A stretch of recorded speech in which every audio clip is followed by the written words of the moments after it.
colorados do canal, bem-vindos aqui a mais um vídeo e hoje eu tô de volta aqui com novas informações junto ao Internacional para te trazer sobre os principais assuntos do Colorado do dia de hoje. O Inter que joga no dia de hoje contra o Atlético Goianiense às 8 horas da noite aqui com transmissão da nossa jornada colorada. E no vídeo de hoje eu vou te trazer mais informações sobre o jogo do Internacional, sobre a escalação que o Aguirre mandar a campo e também sobre o rebaixamento do Grêmio que pode acontecer no dia de hoje. Basta o Cuiabá e o Juventude pelo menos empatarem as suas partidas que o Grêmio já estará rebaixado. Eles podem até ganhar, que melhora até a situação, mas simples empates nos dois jogos já rebaixa o Grêmio de forma por completa. Então, no dia de hoje pode acontecer o rebaixamento do Grêmio e além de tudo isso a gente vai falar sobre a negociação do Felipe Melo, que o Inter acabou tomando chapéu para o Fluminense. O Inter tinha quase tudo encaminhado para o Felipe Melo, mas o Inter ficou com medo. Sim, o Inter ficou com medo de não classificar para a Libertadores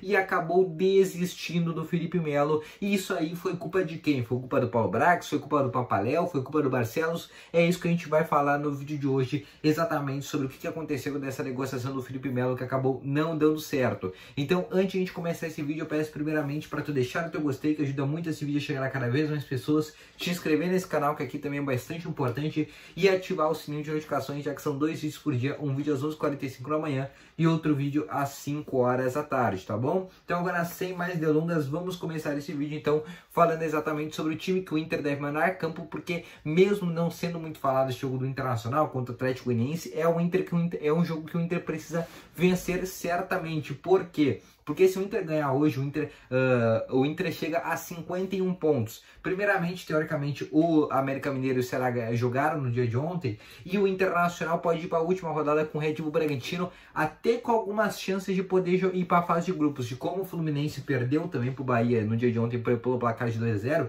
se o Inter ganhar hoje, o Inter ultrapassa o Fluminense, que tem a mesma quantidade de pontos, só que o Inter fica com uma vitória a mais, também tem um saldo de gol um pouquinho melhor. E a segunda coisa é que o Inter pode encostar no Red Bull Bragantino, que tem 53 pontos, né? E com esses 53 pontos, o Inter, se ganhar na última rodada do Bragantino, vai a 54 e ainda existe uma pequena chance do Inter conseguir até uma fase de grupos, apesar de ser bastante remota. Se o Inter ganhar os dois jogos, existe sim uma chance do Inter conseguir ir para a fase de grupos. Então basta o Inter ganhar no dia de amanhã e depois ganhar do Red Bull Bragantino, e é um jogo que o Inter precisa ganhar. Esse jogo claramente contra o Atlético Goianiense. O Atlético Goianiense já não tem mais nada para fazer dentro do Campeonato Brasileiro, já garantiu a sua vaga para a Série A do ano que vem, já garantiu também uma vaga para a Sul-Americana do ano que vem, até tem uma chance, uma possibilidade de pré-Libertadores, mas é uma possibilidade muito remota, e por isso que o Inter precisa vencer a partida, que deve ir com Marcelo Lomba, Saravia, Bruno Mendes, Cuesta, Moisés, Rodrigo Dourado, Rodrigo Lindoso, Tyson, Edenilson, Patrick e o Yuri Alberto. Esse deve ser o time que o Inter deve mandar a campo amanhã contra o Atlético Goianiense.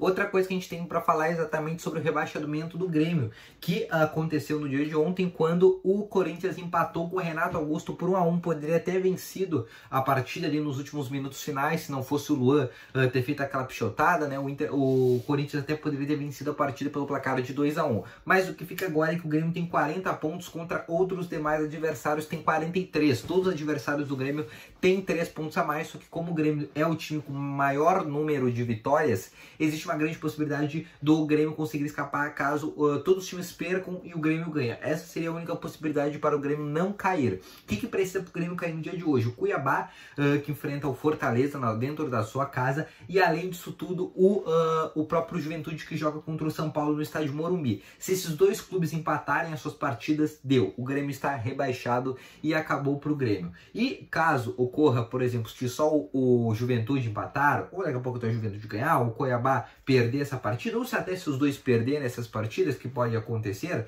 apesar do Cuiabá achar que empata com Fortaleza, vai para a última rodada ainda com chance. Primeiramente, o Grêmio vai ter ganhado o Atlético Mineiro e depois vai ter que ter uma série de resultados, porque o Bahia tem que perder o seu jogo, o Cuiabá tem que perder o seu jogo e o Juventude também tem que perder o seu jogo. E se esses três clubes apenas empatarem as suas partidas, sendo que o Juventude tem o Corinthians de férias no Alfredo Jaconi, o Bahia tem o Fortaleza de férias lá fora, mas está de férias, e o Cuiabá, que realmente é o time mais difícil. Mas desses três times, só dois precisam empatar, porque pode cair o Grêmio e o Juventude, por exemplo, como pode cair o Grêmio e o Cuiabá. Apenas desses 3 times, apenas 2 precisam empatar os seus jogos, que daí o Grêmio ou cai em 17º ou cai em 18º. Então na última rodada tem grandes chances, eu acredito que é mais de 95% de chance do Grêmio ser rebaixado. Então já, eu não digo que a gente já pode comemorar, mas a gente já pode ir se comemorando, principalmente na noite de hoje, caso o Juventude empate a sua partida ou o Cuiabá empate a sua partida, ou se empatar os dois, o Grêmio está rebaixado. E agora o último assunto que a gente tem para falar aqui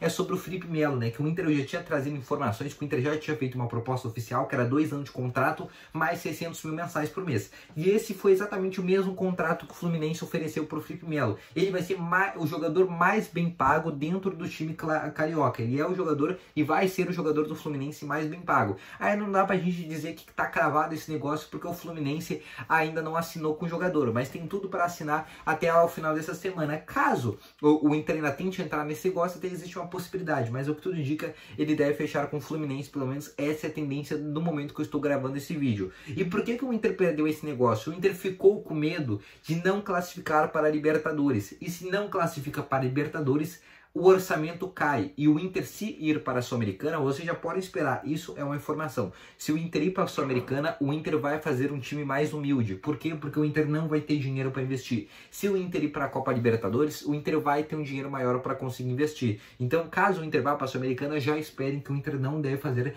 tantas contratações assim como a gente se esperava, pelo menos há semanas atrás, quando a gente já esperava uma vaga no Inter, pelo menos para a Libertadores. Agora, como o Felipe Melo não deve vir, o Internacional ainda procura volantes dentro do mercado, porque acredita que não só o Patrick, que deve sair do Internacional, como o próprio Rodrigo Dourado e o próprio Vitor Cuesta, o Inter ainda mapeia o mercado atrás de um outro volante. Mas o que fica é certo, quem que perdeu o Felipe Melo? Foi o Paulo Brax? Foi o Emílio Papaléu ou foi o presidente Alessandro Barcelos? Eu acho que faltou, sim, um pouco de experiência no Paulo Brax nessa negociação, porque ele poderia ter cravado o Felipe Melo, ele poderia ter botado o Felipe Melo no Inter. Primeiramente, por 600 mil mensais, a folha do Inter vai reduzir e muito para a próxima temporada. Mesmo indo para a Sul-Americana, o Inter teria condições de pagar essa folha salarial, mesmo com o Felipe Melo dentro dela. E o Felipe Melo ia ser um excelente reforço, apesar de parte da torcida não gostar desse reforço, porque era um jogador velho, é um jogador que agregar e muito no Internacional, mesmo se for uma Sul-Americana, porque